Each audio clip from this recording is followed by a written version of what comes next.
जय हिंद दोस्तों। मैं ओम प्रकाश गुर्जर, उप निरीक्षक आरपीएफ। काफ़ी दिनों बाद आज समय निकाल करके आप लोगों के बीच में आया हूं। तमाम भर्तियां अभी आई हुई है और आने वाली भी है। मोदी सरकार लगभग सभी विभाग में एक बार फिर से वैकेंसियां निकालने वाली है। मैंने पिछली बार लगभग 8-10 महीने हो गया तो आरपीएफ के बारे में मैंने बताया था कि आरपीएफ की वैकेंसी आने वाली है। आरपीएफ की वैकेंसी आ भी गई है और उसके फॉर्म भी फिल हो चुके हैं। अब होने वाला उसका एग्जाम और फिजिकल। तो सभी जितने भी विद्यार्थी हैं, जितने भी बेरोजगार भाई हैं, वो जी जान से अपनी मेहनत कर रहे होंगे और मेरी सबके साथ आशा है कि सब अपने अपने जिम्मेदारी से तैयारी करें और अपने लक्ष्य को प्राप्त करें। और आने वाली जितनी भी भर्तियां हैं वो अति शीघ्र लगभग मार्च तक हो जाएगी। एसएससी जीडी भी आई हुई है, एनटीपीसी की नई वैकेंसी आ गई है।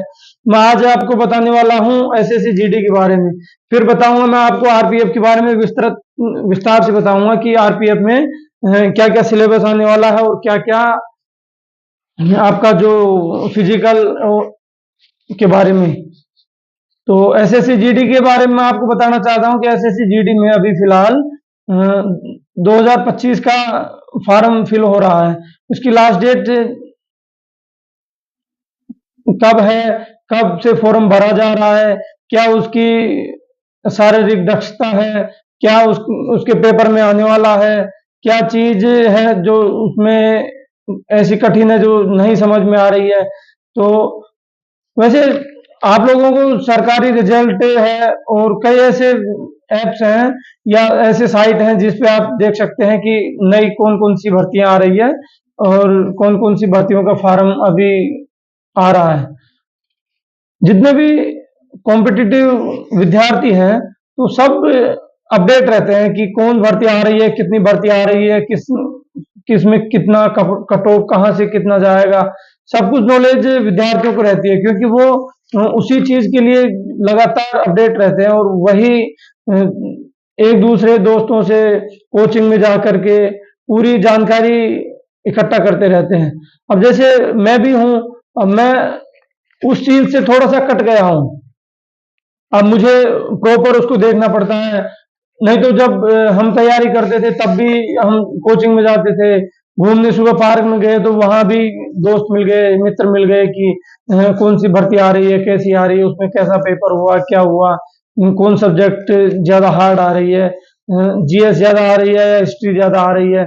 जो भी है, जो समूह में जो पढ़ाई होती है, जो उसका एक अलग मतलब होता है। अब मैं तो मान लो समय निकाल करके नेट से निकाल करके डाटा एक जगह अलग मैं पूरा पीडीएफ बनाया उसका पूरा लिख करके तब जाके मुझे आपको बताना पड़ रहा है।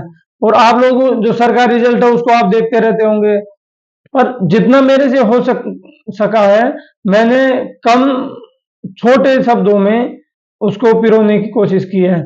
और आपको मुझे विश्वास है कि जो मैं बताऊंगा वो समझ में आएगा। नहीं समझ में आए तो आप मुझे कमेंट कर सकते हैं कि ये मुझे समझ में नहीं आया, तो मैं उसको और ब्रीफ से आपको बताने का प्रयास करूंगा। अब मैं एक पीडीएफ तैयार किया हूं, वो आपको उसका एनालिसिस साथ में मिलकर के करते हैं। मैंने एक जो पीडीएफ तैयार किया है, इस पीडीएफ में जो भी एग्ज़ाम अभी करवाई जा रही है स्टाफ सिलेक्शन कमीशन कर्मचारी चयन आयोग के द्वारा, यह बता रहा है कि जो भी एग्ज़ाम होना है इसकी जो डेट है लगभग जनवरी फरवरी 2025 में है। मैंने अभी आपको पहले बताया कि मार्च अप्रैल के आसपास जितनी भी वैकेंसी आई है सबका पूरा करवा देगा एग्ज़ाम। और इसमें डेट आपके जो लास्ट डेट है वो है 15/10। अभी फार्म भरना शुरू हो गया है और इसकी लास्ट डेट है 15/10 तक आप पैसे जमा करा सकते हैं। और जो फीस के बारे में है, फीस के बारे में भी मैंने बताया। जनरल ओबीसी और ईडब्ल्यूएस 100 रुपये चार्ज है, SC ST का 0 रुपये है। इनका कोई पैसा नहीं है। और जो पेमेंट करना होता है वो पेमेंट आप कर सकते हैं, आजकल तो किसी से भी कर सकते हैं, यूपीआई है, डेबिट कार्ड है, एटीएम है, किसी से भी कर सकते हैं। और एज लिमिट है, वो एज लिमिट ये है कि 1/1/2025 से काउंट करके चल रहा है एसएससी। तो 1/1/2025 को 18 वर्ष पूर्ण हो जानी चाहिए, कम से कम 18 और अधिक से अधिक 25 वर्ष, वो आप जोड़ करके अपना देख लीजिएगा, भर लीजिएगा।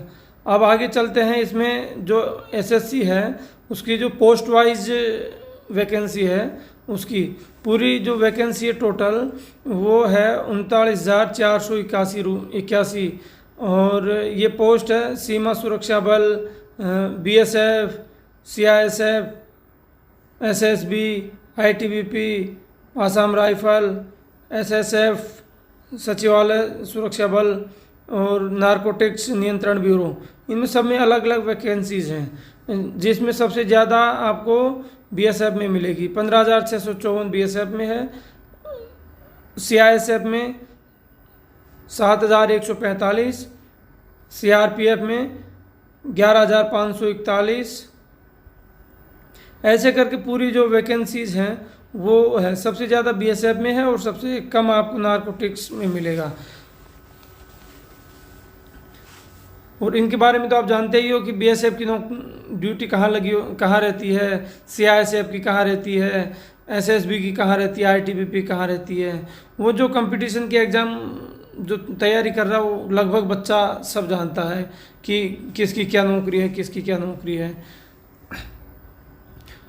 और हर जो भी अर्धसैनिक में है जो भी एग्ज़ाम लगेगा उसमें कम से कम क्वालिफाई आपको 10वीं क्लास तो करनी ही करनी है। भारत में कोई भी हो जिसको अर्धसैनिक बल उसमें जाना है, तैयारी करनी है या फॉर्म फिल करना है, उसमें 10वीं क्लास तो पास होना ही चाहिए, कोई सा भी बोर्ड हो इंडिया का। अब एसएससी के द्वारा जो जारी किया गया है कैटेगरी वाइज, ये मैंने अलग अलग कैटेगरी वाइज करने का प्रयास किया है। इसमें बहुत ज़्यादा समझाने की ज़रूरत नहीं है, अगर इसको आप एनालाइसिस करेंगे और आप देखेंगे तो आप खुद में खुद समझ जाएंगे। बीएसएफ में कितना है, सीआईएसएफ में कितना है, SSB, ITBP, Assam rifle, NCB, सब में अलग अलग कैटेगरी वाइज है।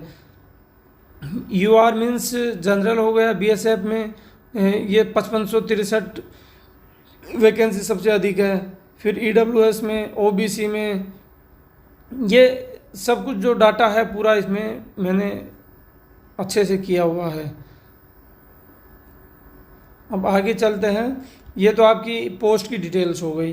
अब पोस्ट की डिटेल्स के बाद आपको सबसे ज़्यादा ये रहता है कि चलो फॉर्म भर दिया, अब कितनी हाइट है, कितना चेस्ट होना चाहिए, कितना वज़न होना चाहिए, ये बहुत ज़्यादा वो रखता है। अब इसमें मैं देख रहा हूँ कि जो भी आर्मी की भर्ती हुई, एसएसबी की हुई, बीएसएफ की हुई, आईटीबीपी की हुई, जो भी वैकेंसी है उसमें नॉर्मल कम से कम अगर आपको भर्ती होना है तो हाइट 170 सेंटीमीटर से कम नहीं होनी चाहिए जनरल और ओबीसी में। और बाद बाकी जो एससी एसटी है उसमें कंसेशन करके 162 160 तक भी रहता है, कई कई वैकेंसियों में 160 भी रहता है सेंटीमीटर। तो इस एसएससी जीडी हमेशा इतना ही मांगती है, 170 और 162 के आसपास मांगती है जनरल और एसटी। अब चेस्ट का क्या है, चेस्ट का 80 से 85 सेंटीमीटर होता है, 80 से 85 सेंटीमीटर। 80 का मतलब 80 नॉर्मल होना चाहिए और 85 फुलाने के बाद होना चाहिए। और यही एसटी एससी में 76 नॉर्मल होना चाहिए और 80 तक फुलाना, मतलब 5 सेंटीमीटर किसी भी जवान को फुलाने की आवश्यकता है। और रनिंग की क्या है, रनिंग की भी वही है कि एसएससी जीडी ने हमेशा यही रेशियो रखा है, 5 किलोमीटर जो 24 मिनट में करेगा वही पास माने जाएगा, वो भी समय में। और जो महिला के लिए है, महिलाओं के लिए तो 1600 मीटर है 8.5 मिनट में। ये आराम से हो जाता है, अगर जो कोई महिला आसान तैयारी कर रही होगी उसे आसानी से हो जाता है, कोई बड़ा इश्यू नहीं है। तैयारी के ऊपर रहता है, आदमी जितना मेहनत करेगा, जितना रनिंग करेगा, रेगुलरिटी बनाए रखेगा, उस वो निकाल लेगा। कोई बहुत बड़ा ज़्यादा वो नहीं है। रोज़ जिसकी प्रैक्टिस है वो 5 किलोमीटर 24 मिनट में आराम से निकाल लेगा। मैं कहता हूँ कि 20 मिनट में ही निकाल लेगा, अगर जिसकी रेगुलर प्रैक्टिस है तो। अब ये हैं जो कर्मचारी चयन आयोग द्वारा जो सामान्य बताया गया है निर्देश, फॉर्म कैसे भरें, क्या भरें। आजकल जो फॉर्म भरा जा रहा है वो आप नोटिफिकेशन देखोगे ना, नोटिफिकेशन में पूरा लगभग 80 पन्नों का नोटिफिकेशन दे रखा है। तो नोटिफिकेशन में बता रखा है कि आपको लाइव फोटोज़ में लगेगा, आप सामने रहोगे। फर्जी भी कई बार होता है, तो आप सामने रहोगे तो ही आपका फॉर्म फिल हो पाएगा। और भी कई चीज़ें हैं जो आपको बताने के लिए है कि इसमें पूरा लिखा हुआ, मैंने हिंदी, इसका इंग्लिश में है, मैंने हिंदी में भी कर दिया कन्वर्टिंग। हाँ, तो दोस्तों ये था सामान्य सी भर्ती के बारे में जो जागरूकता थी, जो आम स्टूडेंट को, आम विद्यार्थी को पता होनी चाहिए कि इसमें क्या एलिजिबिलिटी है, कौन फार्म भर सकता है, कितनी उसकी हाइट है, कितना उसका चेस्ट होना चाहिए, कितनी भर्ती है, कितने किस विभाग में कितनी भर्ती है। ये नॉर्मल सी जो जानकारियां थी ये हमने आपको अभी इसमें बताई।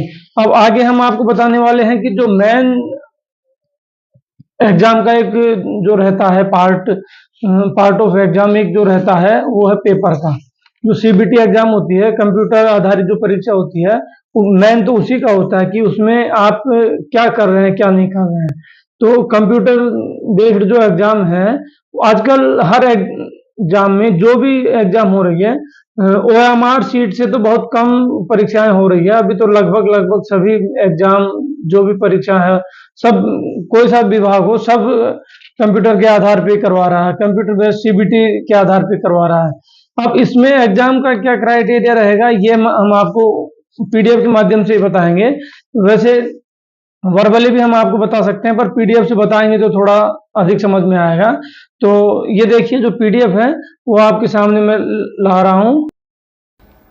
ये थी वो पीडीएफ जिसमें सामान्य जो बातें थी वो तो मैंने आपको पहले बता दी। अब आगे जो है वो परीक्षा वाली जो बात है, कंप्यूटर बेस्ड एग्ज़ाम जो है, उसकी बात मैं आपको बताने जा रहा हूँ। ये कंप्यूटर आधारित परीक्षा जो है, इसमें 80 प्रश्न आपके आने वाले हैं। इसमें मैंने स्पष्ट लिखा है कि एक वस्तुनिष्ठ प्रकार का पेपर जिसमें 80 प्रश्न होंगे और प्रत्येक प्रश्न 2 अंक का होगा, जो निम्नलिखित हैं। जो प्रश्न, हर एक प्रश्न 2 नंबर का होगा और इसकी जो कट ऑफ है वो रहेगी 1/3, यानी कि 0.525 ये इसकी रहेगी। और जो पेपर होता है हर किसी का, जो भी केंद्रीय सरकार की जो भी परीक्षाएं होती है, जो भी करवाता है, जो भी विभाग कराता है, वो लगभग सभी स्थानीय जो क्षेत्रीय भाषाएं हैं उसमें भी करवाता है। अब इसमें हिंदी अंग्रेजी के अलावा और अन्य जो 13 भाषाएं हैं, 13 भाषाओं में भी ये कलेक्ट करवा रहा है। अपने जैसे मान लो आप चले गए साउथ में, तो साउथ में हिंदी कोई समझेगा ही नहीं, तो वहाँ इंग्लिश चलेगा, मलयालम चलेगा। और उत्तर में आएंगे इधर नॉर्थ में, तो नॉर्थ में थोड़ी अंग्रेजी की समस्या रहती है, तो वो हिंदी में कलेक्ट करवाता है। ऐसे अलग अलग भाषाओं में, जैसे पंजाबी में कराता है, तमिल में, कन्नड़ में, कोंकण में, तेलुगु, उर्दू, कई भाषाएं हैं, पूरी जो क्षेत्रीय भाषाएं सब में करवाता है। तो अब इसमें जो कट ऑफ है, कट ऑफ 1/3 रहती है। और ये हर एग्ज़ाम में यही रहता है, लगभग जो केंद्र सरकार की जो भी आती है परीक्षा, उसमें कट ऑफ लगभग यही रहता है। और इसमें देखो स्पष्ट जो नोटिफिकेशन आया उसमें भी स्पष्ट दे रखा था, ये लाइन ज़रा आप पढ़िएगा। इसमें अंकों के पुनर्मूल्यांकन जांच का कोई प्रावधान नहीं होगा, ना ही इस संबंध में पत्राचार पर विचार किया जाएगा। मतलब अगर आप इसमें डिस्क्वालीफाई हो गए और आप चाहते हैं कि मुझे गलत डिस्क्वालीफाई कर दिया गया, आप पत्र लिख करके भेज रहे हैं, विभाग को भेज रहे हैं या किसी और को भेज रहे हैं, तो वो बिल्कुल भी आपका नहीं सुना जाएगा, नहीं मान्य होगा, क्योंकि वो पहले से स्पष्ट कह रखा है कि अंकों के दोबारा गणना आपके नहीं की जाएगी, जो एक बार गणना हो गई वही आपको मान्य होगी। तो ये थोड़ा सोच समझ करके आप अपना पेपर दीजिएगा, नहीं तो ये जो आप कई बार रिट लगा देते हैं, कई बार ये लगा देते हैं, तो इसमें ये वो चीज़ मान्य नहीं है। नोटिफिकेशन में एसएससी ने स्पष्ट लिख रखा है कि कोई भी पत्राचार के माध्यम से आप अगर कहेंगे कि हमारा इसमें घपला हुआ है, दोबारा आप इसको जांच कराइए, दोबारा नंबर मेरे करिए, तो वो नहीं करेगा। अब आते हैं पार्ट पेपर की, जो 4 पार्ट्स में होगा जो सब्जेक्ट्स हैं, और लगभग हम जब से देखते आ रहे हैं तब से यही इनका लगभग सिलेबस है, कोई बहुत ज़्यादा सिलेबस नहीं है। इसमें हिंदी अंग्रेजी भी और जोड़ दिया है। तो इसमें पार्ट जो ए है, इसमें जनरल जो रीजनिंग है, रीजनिंग में क्या आता है, वही 20 प्रश्न आते हैं, और जो मैक्सिमम है वो 40 आना चाहिए, और 60 मिनट का टाइम है। 80 प्रश्न के लिए 60 मिनट का टाइम है। ऑब्जेक्टिव टाइप के आते हैं, ABCD ऑब्जेक्टिव आएंगे जो CBT में है। तो जनरल में ये रीजनिंग में चलेंगे, तो रीजनिंग में तो वही है कि योग्यता है, पैटर्न क्या है, सादृश्यता, समानताएं, अंतर, स्थानीय, आपका ब्लड रिलेशन, और कई ऐसे ऐसे प्रश्न आते हैं, मौखिक कोडिंग डिकोडिंग के श्रृंखलाएं, और छोटे मोटे जो गणित वाले क्वेश्चन होते हैं वो भी इसमें दे देता है। तो वो रीजनिंग है। रीजनिंग तो बहुत ज़्यादा हार्ड नहीं आती है। कोडिंग डिकोडिंग और जो मैथ के हैं, कई पेचीदा प्रश्न ऐसे आते हैं जो उलझा देते हैं, पर कोई ना, प्रयास जो भी स्टूडेंट करेगा, जो भी भाई करेगा, वो बिल्कुल इसमें सफल होगा। निश्चिंत रहिए, आप घबराइए नहीं, आप सफल ज़रूर होंगे।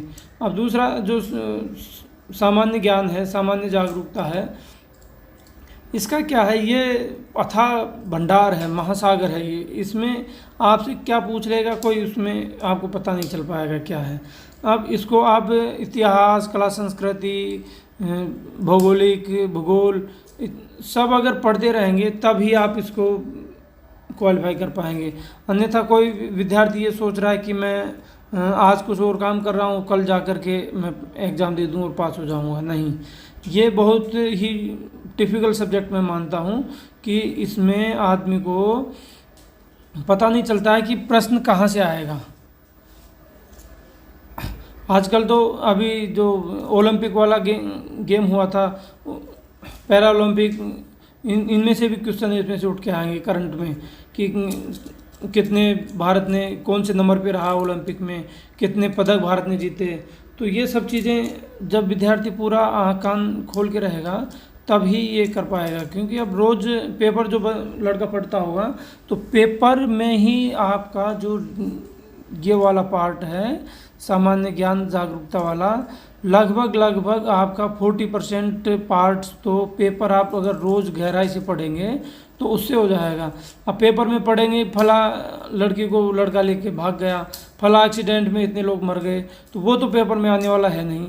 जो एक पीछे वाला रहता है, पेपर को उल्टा पलट दीजिए, उल्टा पलटने के बाद आप देखेंगे तो उसमें एक तो रहेगा आपका खेल से संबंधित पूरी जानकारियाँ रहेगी, एक देश विदेश से रहेगी, इंटरनेशनल की जो भी खबरें हैं वो रहेगी। तो आपके जो काम आने वाली है, एक तो पेपर का फ्रंट पेज रहेगा और एक आप उसको खोल के रहेंगे पीछे वाला खेल वाला और देश विदेश वाला, 2-3 ही पेपर ऐसा है जो आपके बहुत ज़्यादा काम आते हैं। और एक एडिटोरियल पेज आता है, वो भी थोड़ा ठीक ठाक रहता है, उसमें भी अच्छी खासी नॉलेज दी हुई रहती है। तो पेपर को अगर रेगुलर बंदा कोई पढ़ रहा है, रेगुलर उसको गहनता से पढ़ रहा है, तो वो इस पार्ट्स को 40% इसका जो पार्ट है वो निकाल लेगा। और जो इतिहास है, संस्कृति है, भूगोल है, आर्थिक है, ये बजट है, ये तो सब बजट भी आपका पेपर से निकलता है लगभग। अगर आप पेपर को पढ़ते रहेंगे तो बजट भी आपका अच्छे से निकल जाएगा। और बाद बाकी जो भारतीय संविधान है, ये सब चीज़ें आपको किताब से मिल जाएगी। पर जो आपका इस पार्ट्स का 40% जो भाग है वो पेपर से ही आप इसको कवर कर पाएंगे। और आजकल के जो भी प्रश्न आ रहे हैं वो साइंस के बहुत ज़्यादा आ रहे हैं, तो साइंस को भी पढ़ना बहुत ज़रूरी है। कि अब पहले आते थे इतिहास के प्रश्न आते थे, अब इतिहास में तो बहुत कम कर दिया है। इतिहास में तो अब गिने चुने आते हैं, इतिहास बहुत कम आने लग गया है। कला संस्कृति आपका अच्छे से आता है, भूगोल भी ठीक ठाक आता है, और सबसे ज़्यादा आपका आएगा करंट अफेयर और साइंस में जैसे आपके नए नए कौन आविष्कार हुए हैं, आप कौन सा मिसाइल भारत ने लॉन्च किया है, कौन सा DRDO ने नया अभियान शुरू किया है, ये सब चीज़ें हैं जो आपको देखने की ज़रूरत है। और जो मैथमेटिक्स हैं, गणित हैं, वो तो वही जो घिसा पिटा है वही आएगा। बस इसी में जिसकी जितनी प्रैक्टिस है वही अपना गोल करेगा। अब हम क्या, जो भी मैथ वही है, मैथ में कोई बहुत ज़्यादा बदलता नहीं है कि मैथ का 0.2 है 0.3 हो गया, वो तो बदलेगा नहीं। वो 0.2 है 0.2 ही रहेगा, और पहले भी 0.2 ही था, और आज भी 0.2 है, आगे भी इतना ही रहेगा। तो इसमें बहुत ज़्यादा बदलाव होने की नहीं है। जो प्रतिशत है, अनुपात समानुपात है, औसत है, ब्याज है, लाभ हानि, छूट, क्षेत्रमति, ये इन्हीं में से घूम घूम के प्रश्न अपने आते रहते हैं। अगर आप प्रिविलेज पेपर देखेंगे, पहले के जितने पेपर आए हुए हैं वो अगर देखेंगे तो आपको इनसे सारी जानकारी इनसे मिल जाएगी। जितने भी मार्केट में जाएंगे तो आपको सारी जो प्रश्न परीक्षाओं में आए हुए हैं वो सब आपको एक बुक में मिल जाएंगे। उनको आप जितना प्रैक्टिस करेंगे उतना ही आपका ये मजबूत होता जाएगा। और जो ज्योमेट्री है, क्षेत्रमिति, ये भी अच्छा खासा इसमें आता है, अनुपात समानुपात, समय, कार्य, दूरी। तो लगातार आप प्रयास करते रहेंगे तो मैं समझता हूँ कि आप इसको निकाल लेंगे। बहुत ज़्यादा इसमें अगर आदमी सर पे भार लेके चलेगा तो नहीं। और मेरी कामना है सभी के साथ कि जो भी कड़ी मेहनत कर रहा है, दिन रात मेहनत कर रहा है, रिश्तेदारी नातेदारी छोड़ के बैठा है, अपना कहीं रूम लेके बैठा है, घर पे तैयारी कर रहा है, अपना एकाग्रता से तैयारी कर रहा है, वो बच्चा, हर मेरा भाई जो है वो सक्सेस होगा। और तो ये था दोस्तों जो SSC GD की जो वैकेंसी आई है, इसके बारे में मैंने लगभग अच्छे से बताया है। और बाद बाकी जो भी छूट गया हो वो मुझे कमेंट बॉक्स में बता दीजिएगा, मैं और उसको ब्रीफ से आपको बता दूंगा। और लगभग मुझे नहीं लगता है कि मैंने कोई पार्ट्स ऐसा है जो इसमें छोड़ा होगा। तो आई होप, मुझे लग रहा है कि आपको समझ में आएगा। और मैं उम्मीद करता हूं कि आप अपने लक्ष्य को प्राप्त करें। और भगवान से, ईश्वर से मैं कामना करता हूं कि आप ऐसे ही तैयारी करते रहें। हाँ, ठीक है दोस्तों, आगे अगर कोई भी बात हो तो मुझे कमेंट बॉक्स में बता सकते हैं। जय हिंद, जय भारत।